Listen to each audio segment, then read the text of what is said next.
Good morning प्यारे बच्चों। मानव पाचन तंत्र चैप्टर नंबर 22 में आज हम अवशोषण में किस प्रकार से वसा अम्ल और मोनोग्लिसराइड का अवशोषण होता है वो पढ़ने वाले हैं। तो फटाफट अपनी नोटबुक साथ में लेकर और जो चीज़ें इम्पोर्टेंट यहाँ लिखाई जाती है उनको साथ के साथ नोट करते चलें और पूरे जोर शोर से पढ़ाई में लग जाएं। तो मानव में जो पाचन तंत्र है उसमें आज का हमारा टॉपिक है वसा अम्ल एवं मोनोग्लिसराइड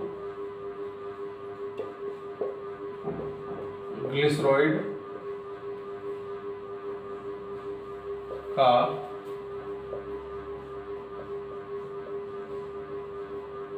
निष्क्रिय अवशोषण।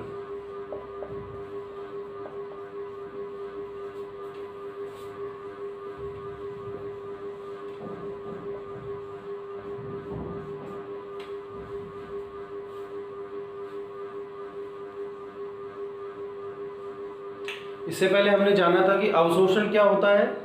जो भोजन का पाचन होने के बाद जो सरल अणु बने, सरल भोज्य पदार्थ जैसे ग्लूकोज, अमीनो अम्ल, वसा अम्ल, मोनोग्लिसराइड, ये सब सरल अणु हैं। तो ये सरल अणु जो आंत्र गुहा है उससे होकर आंत्र उपकला में आते हैं और आंत्र उपकला से रक्त में पहुंच जाते हैं। तो रक्त में पहुंचने को ही अवशोषण कहते हैं। और अवशोषण दो तरीके से हो सकता है, सक्रिय अवशोषण और निष्क्रिय अवशोषण। सक्रिय जिसमें ऊर्जा की आवश्यकता होती है, ग्लूकोज और अमीनो अम्लों का अवशोषण सक्रिय अवशोषण यानी सक्रिय विधि द्वारा होता है। एटीपी से ऊर्जा प्राप्त होती है वहाँ पर।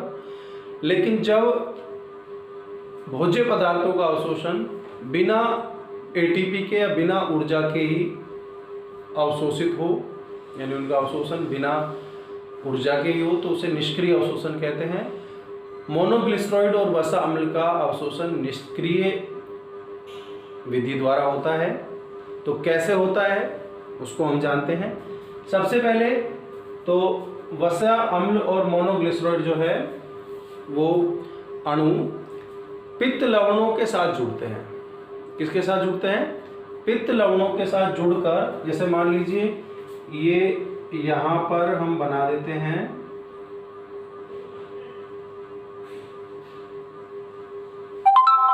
ये हो गया वसीय अम्ल, या तो इसको अपन वसीय अम्ल बोल सकते हैं या फिर पित्त लवण, ठीक है। और इसको चारों ओर से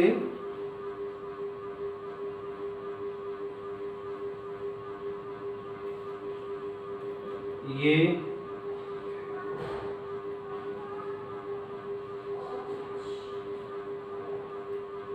घेर रखा है। किसने?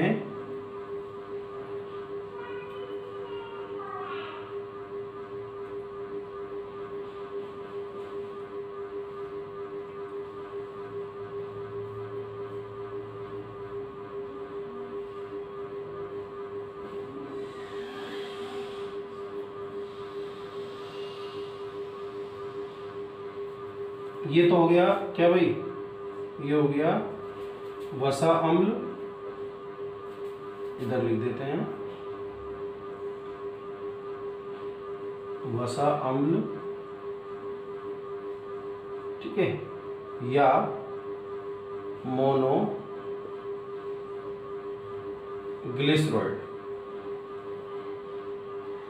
इन दोनों को अलग अलग बनाने की जगह हम दो एक में लिख देते हैं कि इसी प्रकार से वसा अम्ल के साथ ये जुड़ते हैं। ये हैं पित्त वर्णक, पित्त लवण, पित्त लवण। तो पित्त लवण वसा अम्ल और मोनोग्लिसराइड को चारों ओर से घेर लेते हैं। चारों ओर से घेर कर जो संरचना बनाई है, इस संरचना का नाम है मिसेल। यानी सबसे पहले क्या होता है, मोनोग्लिसराइड और जो वसा अम्ल है उनके चारों तरफ पित्त लवण उनको घेर लेते हैं और एक संरचना बना लेते हैं। उस संरचना का नाम क्या है? मिसेल। ठीक है, तो ये वाली जो क्रिया हो रही है ये कहाँ हो रही है भाई? ये हो रही है आंत्र गुहा में, आंत्र गुहा।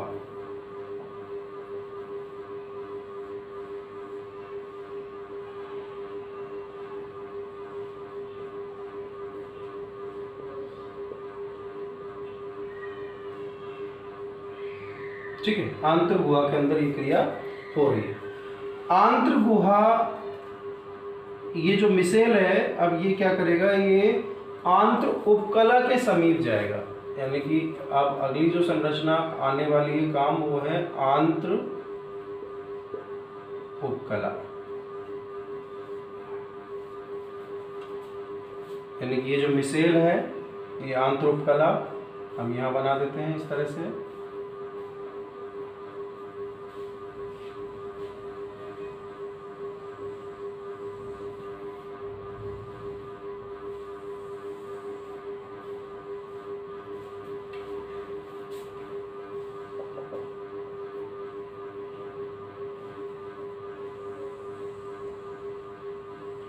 ये हुई आंत्र उपकला।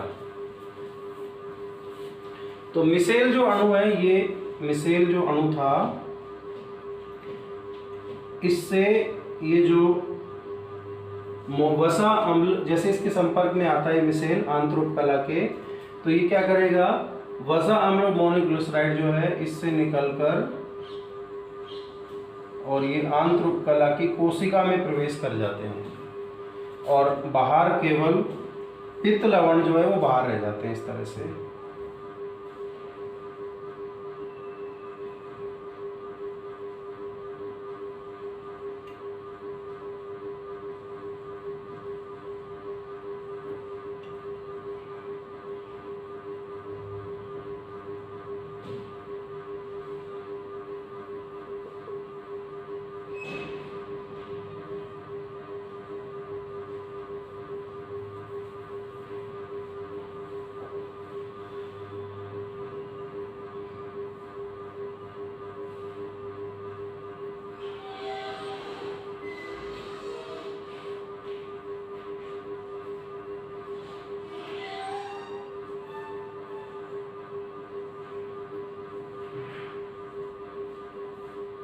यानी जो इसके अंदर से ये जो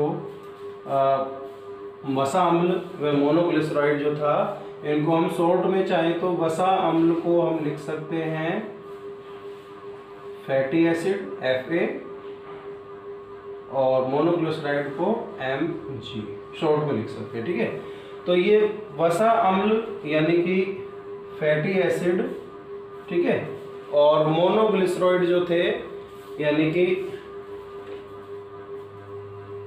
Mg, वो कहाँ आ चुके हैं?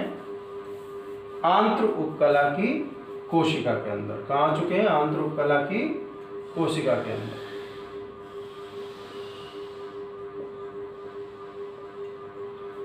ये Fa और Mg वसा अम्ल और मोनोग्लिसराइड जो हैं अब प्रवेश करेंगे चिकनी अंतःप्रद्रवी जालिका के अंदर। किसमें प्रवेश करेंगे? चिकनी अंतःप्रद्रवी जालिका के अंदर।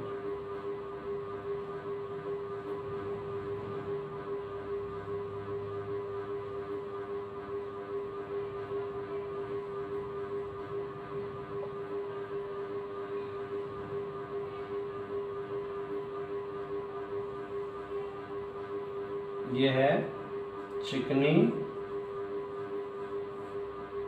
अंतःप्रद्रवी जालिका। क्योंकि आंत्र उपकला की कोशिका है और आंत्र उपकला की कोशिका में अंतःप्रद्रवी जालिका है चिकनी वाली। इसके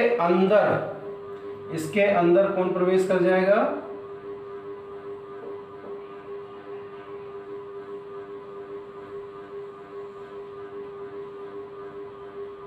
इसके अंदर ये प्रवेश कर जाएगा फैटी एसिड और मोनोग्लिसराइड। अब ये जो फैटी एसिड और मोनोग्लिसराइड है, इसको चारों ओर से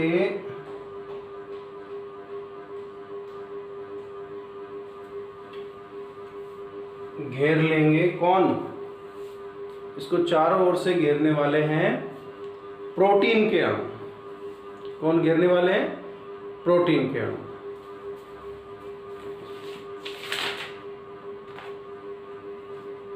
हाँ, तो ये किसके अंदर प्रवेश कर जाएंगे? चिकनी अंतःपद्रवी जालिका के अंदर, और वहां प्रवेश करके ये बनाते हैं ट्राई ग्लिसरॉइड। क्या बनाते हैं? ट्राई ग्लिसरॉइड। अभी जो ट्राई ग्लिसरॉइड है ये बाहर आ गया अंतःपद्रवी जालिका से, और इसके चारों तरफ प्रोटीन अणु इसको चारों तरफ से घेर लेते हैं ट्राइग्लिसराइड को।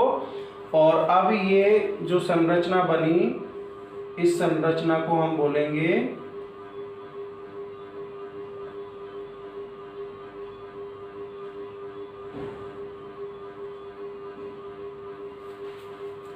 लिपोप्रोटीन। लिपोप्रोटीन या काइलोमाइक्रोन।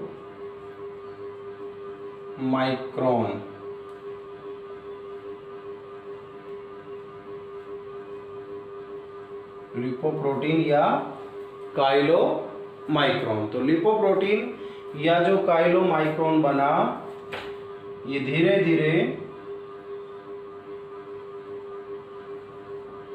ये आंत्र उपकला से बाहर निकलकर और प्रवेश कर जाता है किसके अंदर?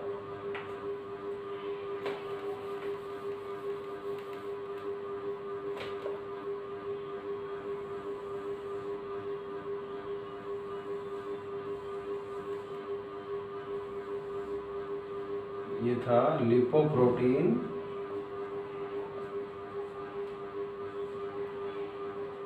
या काइलोमाइक्रोन।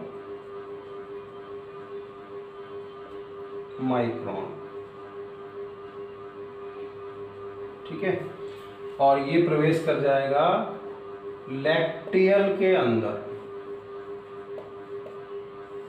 लैक्टियल जो है उसको हम बोलते हैं लसिका वाहिनी।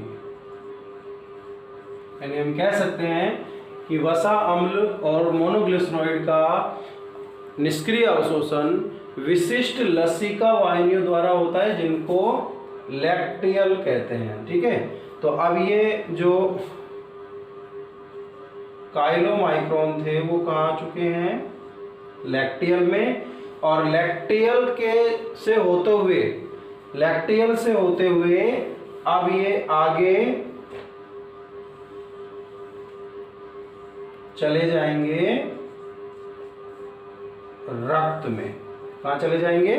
रक्त में, यानी अब ये रक्त में जाएंगे। ठीक है, तो इसको दोबारा अपन थोड़ा समझ लेते हैं कि सबसे पहले क्या हुआ। वसा अम्ल में मोनोग्लिसराइड का निष्क्रिय अवशोषण विशिष्ट लसिका वाहिनी या लैक्टियल के द्वारा होता है, दिमाग में रख लें। अब सबसे पहले क्या है? आंत्र हुआ, जहाँ भोजन का पाचन हुआ है, वहां पर वसा के पाचन से क्या बने? वसा अम्ल व monoglyceride, Fa and Mg।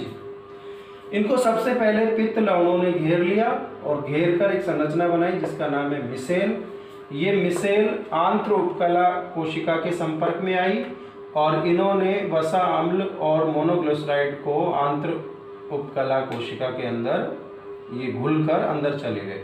Micelle बाहर रह गया, मिसेल अंदर नहीं जाएगा। पित्त लवण जो है वो बाहर ही रह जाते हैं मिसेल में से, और Fa और Mg अंदर चले जाते हैं। यहाँ आने के बाद ये चिकनी अंतःपद्रवी जालिका में प्रवेश करते हैं। ठीक है, वहाँ जाकर ये क्या बना लेते हैं? ट्राइग्लिसराइड। क्या बना लिया इन्होंने? ट्राइग्लिसराइड। ट्राइग्लिसराइड जो है वो जो अंत्यपद्रव्य जालिका से बाहर निकलकर इसके चारों तरफ प्रोटीन इकट्ठे हो जाते हैं, क्या बन गया, लिपोप्रोटीन या काइलोमाइक्रोन। और काइलोमाइक्रोन जो है ये अब लैक्टियल या लसिका वाहिनी में प्रवेश कर जाता है और यहाँ प्रवेश करने के बाद दोबारा पुनः ये मोनोग्लिसराइड और वसा अम्ल में बदल जाएगा और फिर ये रक्त के अंदर प्रवेश कर जाएगा। तो इस तरह से वसा अम्ल व मोनोग्लिसराइड का निष्क्रिय अवशोषण होता है। ये जो डायग्राम है इसको अच्छी तरह से ड्रॉ कर लें, इसको समझें। यहाँ सबसे पहले मिसेल बनता है, मिसेल से वसा अम्ल और मोनोग्लिसराइड आंत्र उपकला की कोशिका में आते हैं, फिर ये अंत्यपद्रव्य जालिका में प्रवेश करते हैं, वहाँ जाकर ट्राइग्लिसराइड बनाते हैं, बाहर निकलकर लिपोप्रोटीन या काइलोमाइक्रोन बनाते हैं। काइलोमाइक्रोन जाएगा लैक्टियल या लसिका वाहिनी में, यानी डायरेक्ट रक्त में नहीं जाएगा, लसिका वाहिनी में जाएगा और वहाँ जाकर वापस से ये किस में बदलेगा, पहले ये कह सकते हैं हम कि यहाँ पर जब ये आया तो ये पहले वापस से किस में बदलेगा, FA एंड Mg में, और फिर ये रक्त में प्रवेश कर जाएगा। तो इस तरह से वसा अम्ल और मोनोग्लिसराइड का निष्क्रिय अवशोषण होता है। तो डियर स्टूडेंट्स, आप अपनी पढ़ाई को लगातार कंटिन्यू रखें, इसमें बिल्कुल भी विराम न आने दें, इधर उधर ना भटकें। अपने इंस्टीट्यूट में आपको अच्छे से अच्छी स्टडी प्रोवाइड की जा रही है और जब तक ऑफलाइन नहीं होता है तब तक ऑनलाइन जो टीचिंग या स्टडी जो है वही एकमात्र विकल्प है। इसको जारी रखिए, घर में रहिए, पढ़ते रहिए, सुरक्षित रहिए।